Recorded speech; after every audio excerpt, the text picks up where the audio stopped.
안녕하세요. 지난 시간에 이어서 폴리카르포스의 순교록 그 두 번째 이야기를 시작합니다. 자, 장면을 떠올려 보세요. 이제 연로한 주교 폴리카르포스가 로마의 전집정관 바로 앞에 서 있습니다. 그리고 그의 앞에는 삶과 죽음을 가르는 마지막 선택이 놓여 있죠. 전집정관이 이런 제안을 합니다. 그리스도를 모독하기만 하면 살려주겠다. 하지만 폴리카르포스는 바로 이렇게 대답하죠. 86해 동안 나는 그분을 섬겼습니다. 내가 나를 구원하신 왕을 어떻게 모독할 수 있겠습니까? 와, 이게 무슨 말이겠어요? 무려 86년입니다.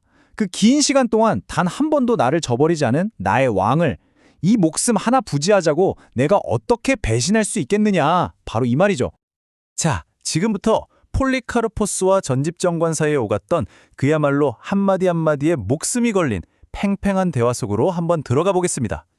전집정관은요, 어떻게든 폴리카르포스에게 빠져나갈 구멍을 주려고 해요.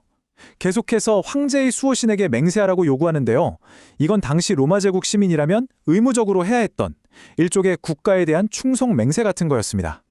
하지만 폴리카르포스는 조금도 타협할 생각이 없습니다. 오히려 이 순간을 자신의 정체성을 분명히 밝힐 기회로 삼죠. 나는 그리스도인입니다. 그런데 여기서 정말 흥미로운 점이 있어요.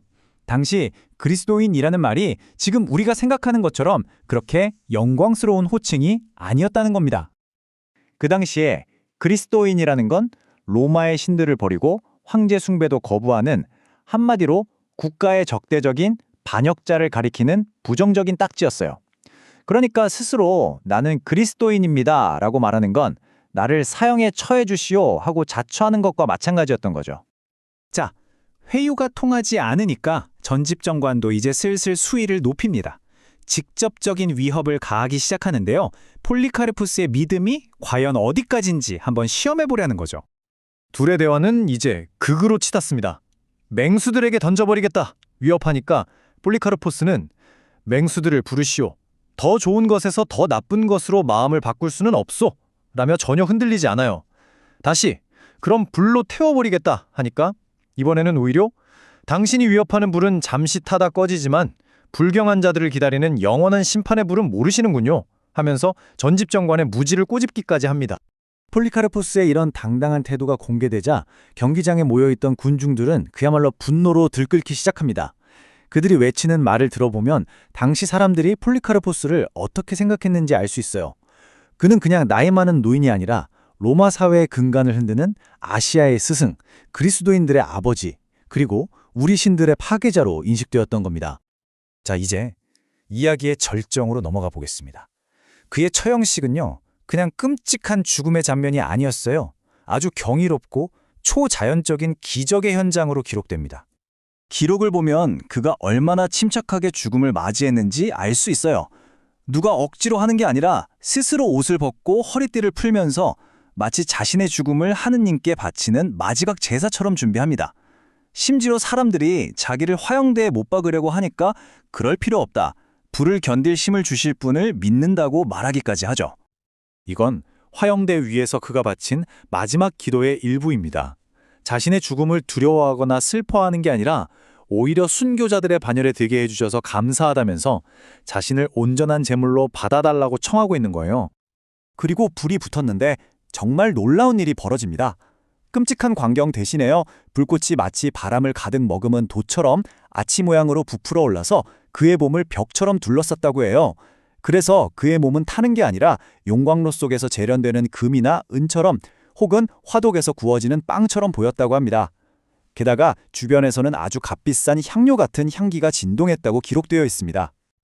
여기서 정말 중요한 포인트가 있는데요. 결국 그의 죽음은 불이 아니라 칼에 의해서 이루어진다는 겁니다. 불이 그를 태우지 못하니까 사형 집행인이 와서 단도로 그를 찔렀다고 해요. 그런데 그때 너무나 많은 피가 쏟아져 나와서 오히려 화형대의 불을 다 꺼뜨리는 마지막 기적을 일으켰다고 전해집니다. 폴리카르포스의 죽음은 이야기의 끝이 아니었습니다. 오히려 초기 교회 안에 아주 새로운 전통이 시작되는 중요한 계기가 되죠. 공동체는 그의 기억을 보존하기 위해 정말 신속하게 움직였습니다. 신자들은 그의 유골을 그냥 뼈가 아니라 보석보다 더 귀하고 금보다 더 값진 것으로 여기면서 수습했고요. 그가 순교한 날을 슬픈 날이 아니라 영원한 생명으로 들어간 생일로 기념하기 시작합니다. 바로 이 부분이 우리가 아는 순교자 유해 공경 문화의 가장 오래된 역사적 기록입니다. 그런데 이 새로운 관습이 생기면서 아주 중요한 질문이 따라왔습니다. 이거 혹시 새로운 형태의 우상 숭배 아니야? 이 기록은 그 질문에 대해서 아주 명확하게 답을 하려고 합니다. 심지어 박해하던 로마 당국자들조차 이 점을 걱정했어요. 저 사람들 이제 십자가에 달린 예수는 버리고 순교자 폴리카르포스를 새로운 신으로 섬기는 거 아니야? 하고 생각했던 거죠. 그래서 이 기록은 아주 분명하게 선을 긋습니다. 흠숭, 그러니까 예배의 대상은 오직 하느님의 아들이신 그리스도 한 분뿐이다.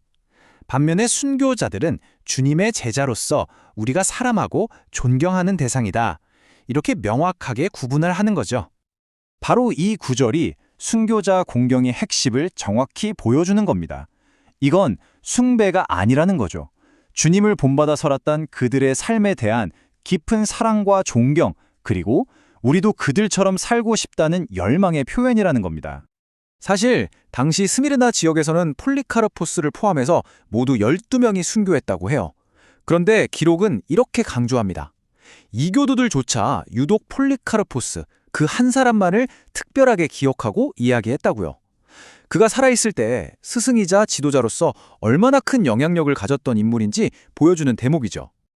이렇게 보존되고 또 널리 퍼져나간 폴리카르포스의 이야기는 거의 2000년이 지난 지금까지도 수많은 사람들에게 용기와 믿음의 강력한 본보기가 되어주고 있습니다.